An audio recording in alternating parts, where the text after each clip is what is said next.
بشر عباد الذین، تو آپ خوشخبری سنا دیجئے ان اللہ کے بندوں کو یستمعون القرآن، جو غور سے قرآن سنتے ہیں، فیتبعون احسنہ، پھر بڑے اچھے طریقے سے اس کی پیروی کرتے ہیں۔ ایک اور مقام پہ اللہ جل جلالہ نے فرمایا یبشرہم ربہم برحمت منہ ورضوان وجنات لہم فیہا نعیم مقیم، فرمایا خوشخبری دیتا ہے ان کا رب اپنی رحمت کی اور اپنی خوشنودی کی اور ایسے باغات کی کہ ان کے لیے ان میں دائمی نعمتیں ہوں، ہمیشہ کی رہنے والی نعمتیں ہوں۔ ایک اور مقام پہ فرمایا وَأَبْشِرُوا بِالْجَنَّةِ الَّتِي كُنْتُمْ تُوعَدُونَ، اور ہم تمہیں خوشخبری سناتے ہیں، تمہیں بشارت ہو اس جنت کی جس کا تم سے وعدہ کیا گیا ہے۔ ایک اور مقام پہ فرمایا فَبَشَّرْنَاهُ بِغُلَامٍ حَلِيمٍ، اللہ تعالیٰ نے فرمایا پس ہم نے مجدہ سنایا، خوشخبری سنائی انہیں ایک حلیم فرزند۔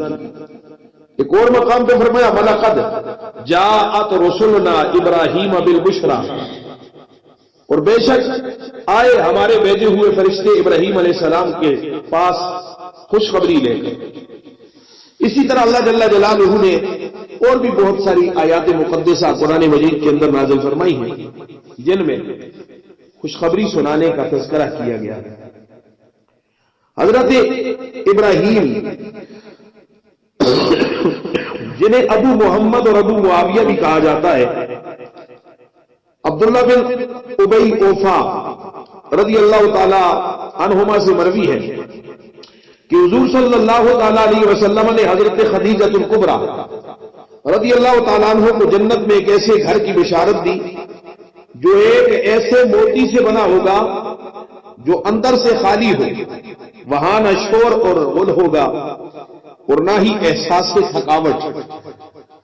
اسی طرح حضرت ابو موسیٰ اشعری رضی اللہ تعالیٰ عنہ سے مروی ہے کہ انہوں نے اپنے گھر میں وضو کیا، پھر گھر سے نکلے اور کہا میں آج کا سارا دن حضور علیہ السلام کی خدمت میں حاضر رہوں گا۔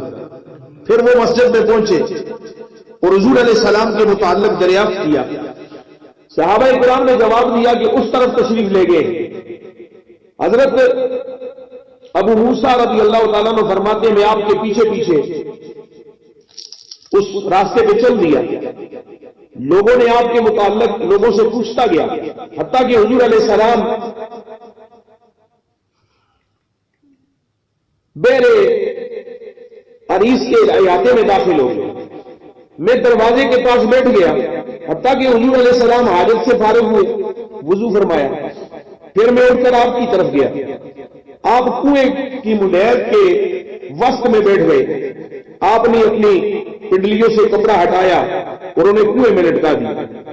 میں نے حضور علیہ السلام کو سلام کیا، پھر لوٹا اور دروازے پر بیٹھ گیا اور کہا آج میں حضور علیہ السلام کا دربان بنوں گا۔ پھر حضرت ابوبکر صدیق رضی اللہ تعالیٰ عنہ آئے اور دروازے کو دھکیلا تو میں نے کہا کون ہے؟ انہوں نے فرمایا ابو بکر۔ میں نے عرض کیا ٹھہریے، میں گیا اور عرض کی یا رسول اللہ حضرت ابو بکر اندر آنے کی اجازت طلب کرتے ہیں۔ فرمایا انہیں اجازت دو اور جنت کی خوشخبری بھی سناؤ۔ میں آیا، حضرت ابو بکر سے عرض کیا آ جاؤ حضور علیہ السلام کو میں جنت کی خوشخبری دیتے ہیں۔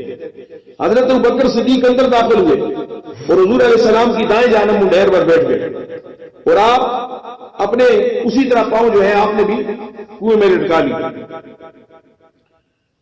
جس طرح حضور علیہ السلام نے لٹکا رکھے تھے، اور اپنی پنڈلیوں سے اسی طرح کپڑا ہٹا لیا۔ پھر میں واپس آیا اور دروازے میں بیٹھ گیا۔ میں اپنے بھائی کو وضو کرتا چھوڑ آیا تھا کہ بعد میں مجھے عاملے، میں نے جی میں کہا اگر اللہ تعالیٰ نے فلاں یعنی میرے بھائی کے متعلق بہتری مقدر فرمائی ہے تو اللہ تعالیٰ اس کو لے آئے گا۔ اسی وقت مجھے کوئی انسان نظر آیا جو دروازے کو حرکت دے رہا تھا۔ میں نے کہا کون ہے؟ جواب دیا کہ عمر بن خطاب۔ کہا ٹھہریے میں حضور علیہ السلام سے پوچھ کے آتا ہوں۔ حضور کی بارگاہ میں عرض کی یا رسول اللہ عمر آنا چاہتے ہیں، اجازت طلب کرتے، فرمایا انہیں اجازت دو۔ اور انہیں بھی جنت کی خوشخبری سناؤ. حضرت عمر رضی اللہ تعالیٰ عنہ کے پاس آیا, حضور کی خوشخبری اجازت دی اور جنت کی خوشخبری سنائی. وہ بھی آگے منیر پر بیٹھ گئے. اسی طرح فرماتے ہیں میں پھر دروازے پہ جا کر بیٹھ گیا. کوئی انسان پھر آیا اور اس نے دروازہ ہلایا. میں نے کہا کون ہے؟ جواب دیا عثمان بن عفان ہوں. میں نے ان سے بھی کہا ٹھہریے میں حضور سے پوچھ کے آتا ہوں. آئے حضور کی بارگاہ میں عرض کی عثمان آنا چاہتے ہیں. تو آقا کریم علیہ السلام نے فرمایا انہیں اجازت دو اور جنت کی خوشخبری سناؤ. یہ سن کر وہ کہتے ہیں میں پھر دروازے پہ گیا, انہیں جا کے خوشخبری سنائی کہ آ جائیے. حضور علیہ السلام جنت کی بشارت دیتے ہیں اور ساتھ ہی یہ بھائی فرماتے ہیں کہ تمہیں ایک مصیبت کا سامنا کرنا پڑے گا. وہ اندر آئے تو دیکھا کہ منیر تو بن چکی ہے. وہ دوسری جانب ان کے سامنے بیٹھ گئے. حضرت سعید بن مسیب فرماتے ہیں کہ میں نے اس کی تعویل یہ کی ہے کہ ان کی قبریں اسی طرح ہوگی جس طرح وہ اس کنویں کے منیر پر بیٹھے تھے. یعنی حضور علیہ السلام کے پہلو میں سیدنا صدیق اکبر رضی اللہ تعالیٰ عنہ کی قبر ہے اور دوسری جانب آگے عمر بن خطاب رضی اللہ تعالیٰ عنہ کی قبر مبارک ہے. اور حضرت عثمان غنی رضی اللہ تعالیٰ عنہ آئے تو وہ جگہ پر ہو چکی تھی, تو آپ پھر دوسری جانب بیٹھ گئے. تو یہ تعویل حضرت سعید بن مسیب رضی اللہ تعالیٰ عنہ فرماتے ہیں میں نے اس سے یہ تعویل دی. تو حضور علیہ الصلوۃ والسلام نے انہیں خوشخبریاں سنائی, جنت کی بشارتیں دی. اللہ سبحانہ و تعالیٰ جل مجدہ الکریم اپنے بندوں کو قرآن مجید فرقان حمید کے اندر جنت کی خوشخبریاں سناتا ہے اور انہیں نعمتوں کی خوشخبریاں سناتا ہے. تو اچھی بات کی کسی کو خوشخبری سنانا, اچھی بات کی خوشخبری سنانا یہ نبی رحمت صلی اللہ تعالی علیہ وسلم کی سنت ہے اور اس پر بھی اجر ملتا ہے کہ آپ کسی شخص کو اچھی بات کی خوشخبری سناتے ہیں یا اسے کسی نعمت کے ملنے کی خوشخبری سناتے ہیں یا اس کو آپ نیک اعمال پر اجر اور ثواب کی خوشخبری سناتے ہیں کہ تم نے یہ نیک کام کیا اللہ تمہیں اس کا یہ اجر عطا فرمائے گا. تو کسی بندے کو خوشخبری سنانا کہ جس سے اس کا دل خوش ہو جائے, اس پر اللہ سبحانہ وتعالی جل مجدہ الکریم اس بندے کو نہ صرف یہ کہ سنت کی ادائیگی کا بھی اسے اجر ملتا ہے بلکہ اس بندے کو خوش کرنے کا اجر اور ثواب بھی ملتا ہے. یعنی جس کو آپ نے خوشخبری سنائی ہے, اچھی بات کی خوشخبری سنائی یا اس کے اچھے انجام کی خوشخبری سنائی یا کسی نعمت کے ملنے کی خوشخبری سنائی, تو اللہ سبحانہ وتعالی اس پر اجر عطا فرماتا ہے. یہاں اس بیان کا مقصد یہ ہے کہ بجائے اس کے کہ ہم بری باتیں, برے افعال اور بری خبریں لوگوں تک پہنچاتے رہیں, ہر آدمی یہ کوشش کرے کہ میں دوسرے کو اچھی بات کروں اس سے جس سے اس کی طبیعت میں رنج نہ پیدا ہو, اس کے دل میں غم نہ پیدا ہو, بلکہ وہ خوش ہو جائے. کسی کو خوش کرنے کے لیے اچھی بات کہنا یہ بھی صدقہ ہے اور اس پر بھی اللہ سبحانہ وتعالی اجر عطا فرماتا ہے بندے. بجائے اس کے کہ ہم لوگوں کی غیبت کریں اور لوگوں کے عیب شمار کرتے رہیں اور ان کی پیٹھ پیچھے باتیں کرتے رہیں, یا وہ ملے تو ہم ان سے ایسی بات کریں جس سے وہ کبیتا خاطر ہو, ان کا دل دکھے. دل دکھانے والی بات مومن نہیں کرتا, دل خوش کرنے والی بات مومن کرتا ہے. اس لیے کہ یہ اللہ کی بھی سنت ہے اور اللہ کے رسول صلی اللہ تعالی علیہ وسلم کی بھی سنت ہے.